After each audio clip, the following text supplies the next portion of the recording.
तो फाइनली आपका वेट खत्म हो चुका है। एनटीए ने ऑफिशियली जेई मेंस कब होने वाला है, कब आपके फॉर्म वगैरह सबमिट होंगे, सारा जो भी जानकारी है वो अपनी ऑफिशियल वेबसाइट पर दे दिए। तो आप यहाँ पर देख सकते हो, है ना, एनटीए पब्लिक नोटिस 15 दिसंबर, आज ही ये आया हुआ है। तो ऑनलाइन एप्लीकेशन फॉर्म्स अब जेई एग्जामिनेशन के लिए आप यहाँ पर भर सकते हो। तो इसको हम थोड़ा सा देखते हैं कि क्या क्या इसमें, क्या क्या कहीं पे कुछ चेंज वगैरह हुआ है या नहीं हुआ है।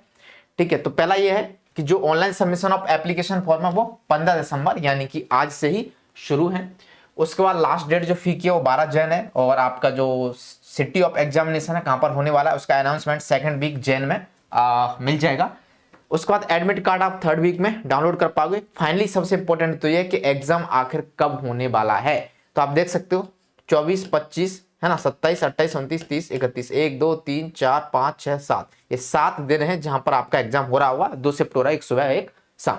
ठीक है, तो यार जैसा कि आपको पता है जेईई मेंस 2 शिफ्ट में होगा। शिफ्ट 1 जो कि आपका जैन में हो रहा है, इसके बाद शिफ्ट 2 जो कि आपका अप्रैल में होगा। यहाँ पर दे रखा है 2 सेशन, है ना। तो एक आपका जैन में हो रहा है जो कि आपका लास्ट वीक है, 4th वीक है, और जो दूसरा होगा वो अप्रैल में होगा। ठीक है, इसके बाद इसमें और क्या है वो हम देख सकते हैं आगे।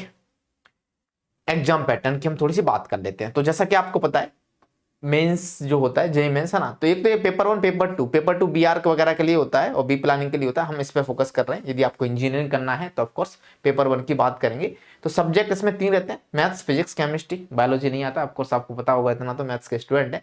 तो यहाँ पर ये ध्यान से देखो, जो सेक्शन ए है, सेक्शन बी, इसमें 20 क्वेश्चन होते हैं। ठीक है, सेक्शन बी में 10 क्वेश्चन होते हैं। अब ये जो 10 क्वेश्चन है इसमें से आपको 5 करने होते हैं। ये इंटीजर टाइप क्वेश्चन होते हैं और इसमें से 4 में से कोई एक सही है वो आपको मार्क करना होता है। ठीक है, कंप्यूटर बेस्ड टेस्ट है, ऑनलाइन मोड में होगा।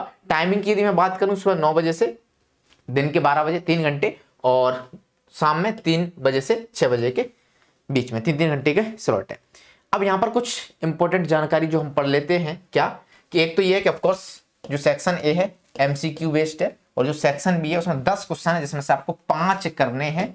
और सबसे बड़ी बात ये कि यहां पर दोनों में ही सेक्शन ए और section B there will be negative marking for both section. Section B जो इंटीजर टाइप है, जिनको ऐसा लगता है वहां पर नेगेटिव मार्किंग नहीं, वहां पर भी नेगेटिव मार्किंग है, तुक्के नहीं लगा सकते। ठीक है, ये बात आपको समझ में आ गई।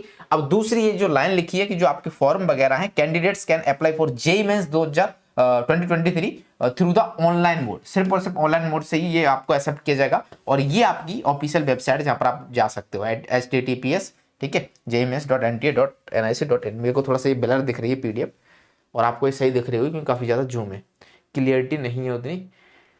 ठीक है, और ध्यान रखें कि आपको एक बार ही एक ही एप्लीकेशन बनना है, कुछ गलतियां ना हो, प्रॉपर सारी चीजें। आप अपना खुद का, आपके पास नंबर होना चाहिए, खुद की एक ईमेल आईडी होनी चाहिए, पर्सनल ईमेल आईडी जो कि लंबे समय तक चले, क्योंकि आगे वो काम आ रही होगी। ठीक है, तो ईमेल आईडी और मोबाइल नंबर आपका सही हो। तो इतनी जानकारी है, यस और नो। तो जो एक इंतजार रहता है कि कब आएगी जेईई मेंस, कब होने वाला है, क्या उसकी डेट है, हम लोग वेट करते रहते हैं टाइम टेबल का, और फिर वहां से हम सीरियस पढ़ाई शुरू करते हैं। तो अब आपके सामने जेईई मेंस आ चुका है। यदि मैं केमिस्ट्री की बात करूं तो आज 15 दिसंबर है, और जो मेरा ऑफलाइन सॉरी जो पेड बैच चल रहा है ना, तो उसमें जो भी स्टूडेंट इसको देख रहे हैं तो 1 महीने में आपका सिलेबस कंप्लीट हो जाएगा। और जो स्टूडेंट जिन्होंने अभी तक कुछ नहीं पढ़ा है, तो केमिस्ट्री की यदि मैं बात करूं तो केमिस्ट्री के मेरे 1 शॉट अवेलेबल होंगे यूट्यूब चैनल पर, तो उनकी हेल्प लीजिएगा इस टाइम पर।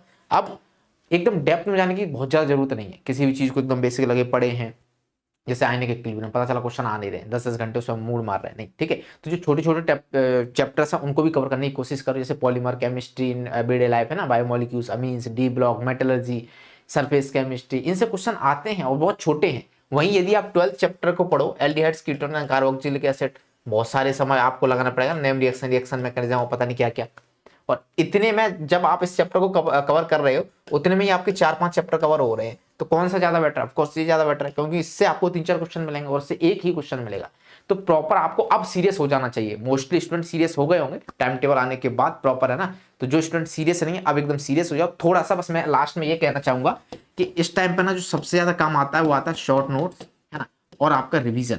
यदि आपने ढंग से रिवीजन कर लिया है तो बहुत ज्यादा प्रॉब्लम नहीं होगी। ये एक ऐसी चीज है जो बहुत सारे स्टूडेंट्स को बहुत आगे पहुंचा देती है, यदि वो रेगुलर है और प्रॉपर रिवाइज कर रहे हैं चीजों को। समझ रहे हैं। कुछ स्टूडेंट क्या करते हैं, आज चैप्टर पढ़ा उसको 2 महीने बाद उठा के देख रहे हैं, जब तक पूरा भूल चुके होते हैं तो उसको रिवीजन नहीं फिर से पढ़ना बोल रहे होते हैं। कई बार मैं इस चीज को बता चुका हूँ, ठीक है।